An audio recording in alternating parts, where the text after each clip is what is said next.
नमस्कार तुमकां सगळ्यांक येवकार दिता आयच्या ह्या खाशेल्या कार्यक्रमात. आणि आमी खुबशे तरेकवार जे कार्यक्रम तुमच्या फुड्यान हाडटात, जे इंटरव्यूज तुमच्या फुड्यान घेवन येता, त्या इंटरव्यून खुबशे कलाकार, खुबशे संगीतकार, खुबशे लोकांचे इंटरव्यूज प्रायम टी व्ही सदांच तुमच्या मुखार घेवन येतात. आयज अशें एक व्यक्तिमत्व आमच्या स्टुडियोन आसात जे आयज आख्खे गोंयकार तेंच्या मोगान आसात. तेंचो खंय जर कार्यक्रम जालो जाल्यार हजारांनी लोक तुमकां पळोवपाक दिसतात. आणि आतांच गोंयानूय तेंचे कार्यक्रम खुबशे कडेन आसात. अशेंच एक व्यक्तिमत्व आयज आमच्या स्टुडियोन आयिल्ले आसात. तेंचें नांव आसात Mahesh Kale sir. Sir, welcome to the show. Thank you so much.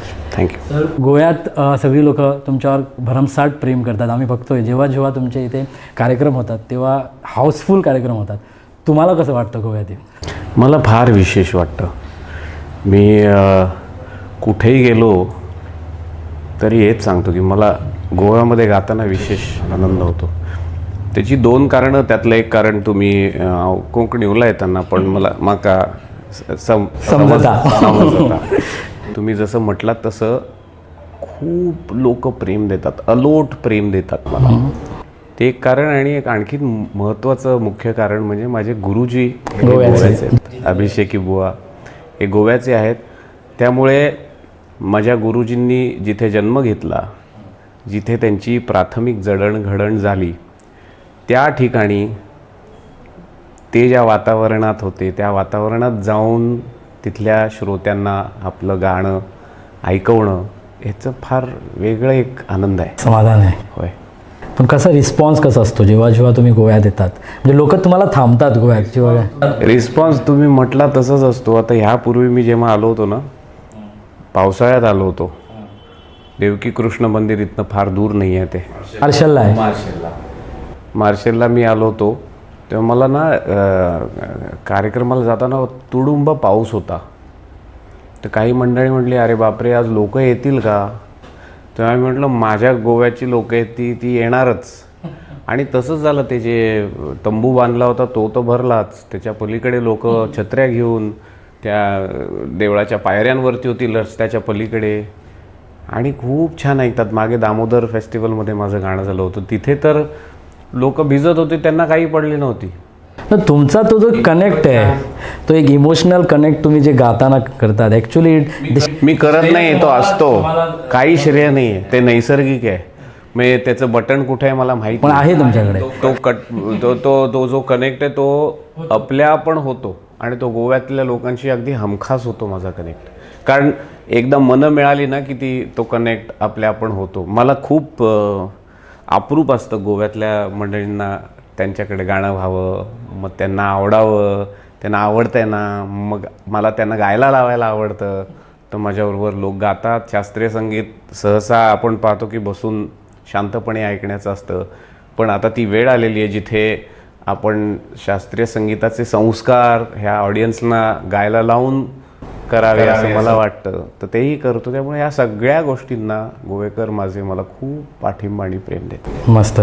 शास्त्रीय संगीत जर तसं तुम्ही म्हटलं, पण आता यंग यूथ जेव्हा आम्ही बघतो तर शास्त्रीय संगीताकडनं लांब जरा वाटते. म्हणजे they are more to music, but शास्त्रीय संगीत आपसापात करत नाही. म्हणजे खूपशे लोकांना आम्ही बघतो की ते ट्रेंडिंग, मी नावं घेत नाही, पण असे फेस्टिवल होतात तिथे भरमसाठ जातात. तुमचं कसं म्हणणं आहे की हे आमचे यूथ आहे? कारण संस्कार तुम्ही जसं म्हटलं पहिल्यांदा ना, तुम्ही म्हणता एक फेस्टिवल चालला, आता मला माहिती आहे तुमचा रोग कुठे आहे.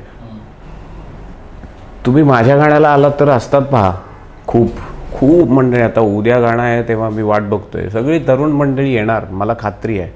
बरोबर. पण एक सातत्याने जर कार्यक्रम झाले, ते जसे तुम्ही म्हटलात मोठे फेस्टिवल होतात, त्या पद्धतीनं शास्त्रीय संगीतावरती आधारित जर फेस्टिवल झाले तर लोकांना जोडायचा एक मौका मिळतो. बरोबर. म्हणजे आजच्या मुलांना कशाची आवड आहे, दृश्य स्वरूपात म्हणूया. जर भव्य स्टेज हवं असेल तर भव्य स्टेज करावं, प्रकाश योजना हवी असेल तर ती करावी, काही वाद्यांचा समावेश करायचा असेल तर तो करावा. आणि मग त्यात मंडळी जी शास्त्रीय संगीताशी जोडली जातील ना, मग ते पुढे भव्य स्टेज नसलं, प्रकाश झोत नसला तरी त्या गाण्याच्या प्रेमा करता येतील. बरोबर. पण आपण कसं एखाद्याला म्हणतो की हे खाऊन बघ, तुला आवडतंय का, आवडलं ना अजून देऊ का थोडं, असं म्हणतोच की नाही. तसं जर करता आलं तर जरूर करावं. संख्येनी कुठल्या पद्धतीने आपण करतोय ह्यामध्ये जर आपलं बळ आणता आलं तर पहा, गोव्यामधल्या कलाकारांनी अख्ख्या भारतातले कशाला जगातले रसिक घडवलेत. तर त्या गोव्यात रसिक घडवायला वेगळं करायची काही गरज नाही आहे, ते आहेच आहेत तिकडे. फक्त त्यांना आपल्याला प्रलोभित करायचं आहे पुन्हा यायला. आणि माझ्या अनुभवामध्ये खूप लोक यायला लागली. तुम्ही जसं इंट्रोडक्शन केलं त्यात खूप मंडळी येतात, ते खूप प्रेम देतात. बरोबर. आता हे सातत्याने कसं घडवता येईल?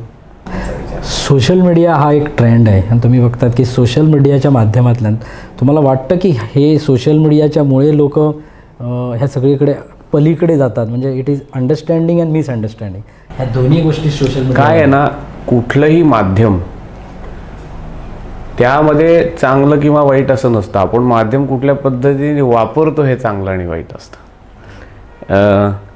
समजा आता सोशल मीडियावरती आम्ही येताना आता सुंदर सूर्य दिसला तर गगनी महा मावळला अरुणो क्षितिजी, असं जर मी, हे रामदास काकांचंच आहे, हे तुमच्या गोव्यातलंच ह्याचं आपण काढलं व्हिडिओ आणि तो सोशल मीडियावरती रील म्हणून टाकला तर काय हरकत आहे मला सांगा?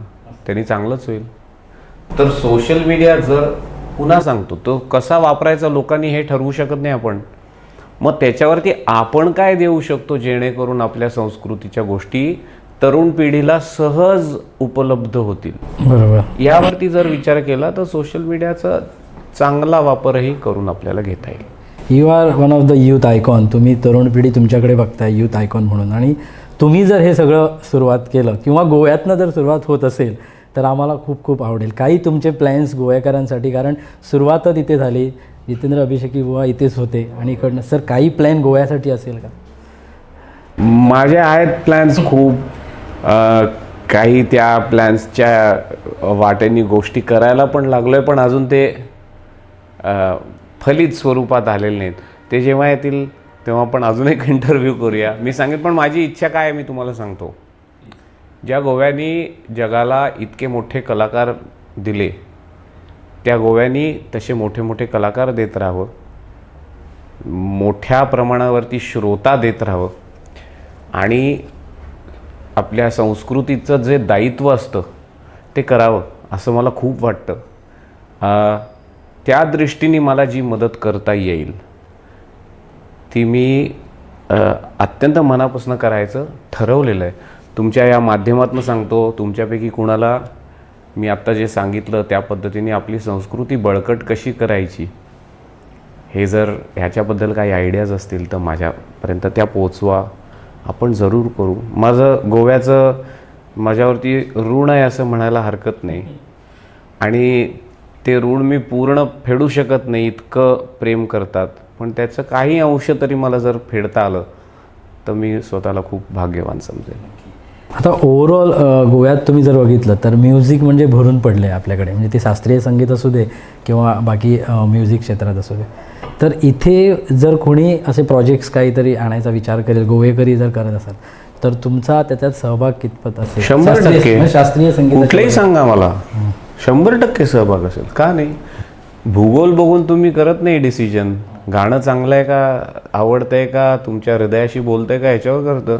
पुन्हा सांगतो, जर तुमच्याकडे काही प्रोजेक्ट असेल ज्याच्यामध्ये तुम्हाला वाटतंय की मला समावेश करून माझा घेता येईल तर जरूर मला कळवा, मी नक्की येईन. जर इफ नॉट अ सिंगर तुम्ही काय झालं असतं? काय आवडतं तुम्हाला? असं नाही सांगता येत. काहीतरी असेल की दुसरं काहीतरी? मला आवडी खूप आहेत. मी स्पोर्ट्समध्ये खूप होतो. मी नॅशनल पळालोय लहान असताना, व्हॉलीबॉल खेळलोय स्टेट करता, बास्केटबॉल खेळलोय. ते जे 4 विद्यार्थी असतात ना, ते खेळ कुठला असला तरी ते शाळेला रिप्रेझेंट करतात. त्या 4पैकी मी एक असायचो. तुमचा टर्निंग पॉईंट काय होता? माझा टर्निंग पॉईंट अभिषेकी बुवांकडे जेव्हा मी शिकायला गेलो ना, तो माझ्या आयुष्यातला सगळ्यात मोठा टर्निंग पॉईंट होता. पण तेव्हा तुम्ही विचार करून गेला होतात की कुठेतरी हे गाठायचं आहे की इट वॉज जस्ट? नाही, मी अजूनही मला काही गाठायचं नाही आहे. कारण त्याचं कारण सांगतो, ऑलरेडी गाठलंय तुम्ही. गाण्यावरती तुम्ही जर प्रेम कराल तर ते गाणंच सांगेल ना तुम्हाला काय गाठायचं आहे. मला अभिषेकी बुवांनी गाण्यावरती निर्व्याज प्रेम करायला शिकवलं. इतकं प्रेम की त्या प्रेमाचा अंत काही नसतो. प्रेम करत असताना आपल्याला प्रेमातनं काय मिळेल असं कधी विचार करत नव्हतं. प्रेम प्रेमासाठी करावं. माझं गाण्यावरती आजही प्रेम आहे आणि त्या गाण्यावरचं जे प्रेम आहे तेच मला सर्वत्र घेऊन जातं आहे. कदाचित माझ्या गोवेकरांना तेच माझ्या गाण्यावरचं प्रेम भावत असेल आणि ते मला प्रेम देत असतील. पुढे ॲक्टिंगची तुम्हाला जर कुठेतरी चान्स मिळाला, you like to act in a films? जर गाण्याचं त्याच्यानी भलं होणार असेल तर जरूर करेन. मी तुम्हाला सांगतो, माझ्या आयुष्याचं ध्येय शास्त्रीय संगीत हे जगभरात कसं आपल्याला त्याचा प्रसार करता येईल याकरता आहे ध्येय. हे ध्येय मी ठरवलं आहे. आता ते शिकवून होणार असेल तर मी शिकवेन, मी शिकवतो. कोलॅबरेशन फ्युजन करून होणार असेल तर ते मी करेन, ते मी करतो. चित्रपटात गाऊन करता येत असेल ते मी करेन, ते मी केलं, ते मी अजून करीन. जर आता कट्यार काळजात घुसलीमध्ये मी ॲक्टिंग करत होतो. कशासाठी? कारण ते आमच्याच बुवांचं नाटक आहे, ते संगीत नाटक आहे. तसं काही आलं तर मी जरूर करेन, पण ॲक्टिंगचा मला वेगळा छंद नाही. असे तुम्ही म्हणता तसे पूर्वी येऊन गेले, पण त्याच्यात गाण्याचं माझ्या भलं होईल, माझ्या नाही, आपल्या शास्त्रीय संगीताचं भलं होईल असं नव्हतं. त्यामुळे मला त्यात तितका रस नव्हता. आता शास्त्रीय संगीत कोणी आमचे जे मुलं शिकतायत त्यांच्यासाठी तुमचे टिप्स काय असेल? म्हणजे जेव्हा तुम्ही शास्त्रीय संगीत शिकताय तेव्हा ह्या गोष्टी लक्षात ठेवायला पाहिजे, then you have the bright future. पहिली गोष्ट म्हणजे हे आपलं आहे. आपलं जर संगीत आपण नाही टिकवलं तर तिथे अमेरिका, इंग्लंड, चायना आपलं संगीत टिकवायला येणार नाही. आपल्या आजीची जी गोधडी असती ना, ती बाजारात घेऊन गेलं तर त्याची किंमत काही मिळत नाही, पण ती हरवली तर किती पैसे द्यायला तुम्ही तयार व्हाल ती परत मिळण्यासाठी. तर आपलं संगीत, आपली संस्कृती हे आपल्या आजीच्या गोधडीसारखं, आपल्या आजोबांच्या घड्याळासारखं आहे. त्याचं आपल्या जीवापलीकडे जतन करणं हे आपलं सगळ्यांचं कर्तव्य आहे. सर्व प्रकारची संगीत तुम्ही अनुभवा, गा, पण त्याच्या जोडीला जे आपलं आहे त्याचा अभिमान बाळगा आणि वाढवा. मस्त. फ्युचर तुम्ही कुठे बघताय? Next what? तुम्ही ऑलरेडी एस्टॅब्लिश्ड रिनोड आर्टिस्ट? नाही, ऑलरेडी एस्टॅब्लिश्डकडे मी मला सगळ्या जगातल्या प्रत्येक व्यक्तीपर्यंत मी जोपर्यंत पोचत नाही तोपर्यंत मी स्वतःला सक्सेसफुल मानणार नाही. आणि ते पोचल्यानंतर त्याच्या गळी उतरवत नाही तोपर्यंत मी स्वतःला मानणार नाही. मग प्रत्येक माणसांच्या गेल्यानंतर मला पशूंना, मला झाडांना गाणं. कारण आता सायन्सनी जर केलं आहे की झाडांची तब्येत चांगली होत असेल, पशु जर जास्ती प्रेमळ होत असेल तर का नाही. मी असा भेदभाव करत नाही. मी तुम्हाला सांगितलं तसं गाण्यावरती माझं इतकं प्रेम आहे, ज्या गाण्याने मला इतकं आयुष्यात आनंद दिलेला आहे, तो आनंद जर मला अख्ख्या जगामध्ये वाटता आला तर त्याच्या इतकं मोठी गोष्ट नाही. मी माझ्या ह्या आयुष्यात झालं नाही तर त्याच्या पुढच्या जितकी आयुष्य लागतील तितक्या आयुष्यामध्ये मी हेच काम माझ्या हातनं घडावं असं देवाने मला आशीर्वाद द्यावा. 100%. आम्हाला अशी इच्छा आहे की तुमच्या हातनं हे सगळ्या गोष्टी ह्याच आयुष्यात घडावं असं आम्हाला पण वाटतं. बिफोर वी वाइंड अप, आमच्या गोवेकरांसाठी तुमचा मेसेज काय असेल? गोवेकरांसाठी काय मेसेज देणार हो? मला जितकं प्रेम देत आहे माझ्या कुठल्याही उपक्रमाला, माझ्या शास्त्रीय संगीताकरता जी तळमळ आहे त्या तळमळीकरता इतकं प्रेम देत आहे ते मी म्हटलं तसं या जन्मी तर मी त्याचं ऋण पूर्ण करू शकत नाही. पण प्रत्येक मैफिलीतनं, प्रत्येक गाण्यातनं त्या प्रेमाची परतफेड करायचा मी निश्चित प्रयत्न करत राहीन. देव बरे करो. Thank you very much sir. तुम्ही वेळ दिला, आमच्याकडे छानपणे मोकळ्यापणे बोलला, त्याच्यासाठी धन्यवाद. थँक्यू, अनेक धन्यवाद.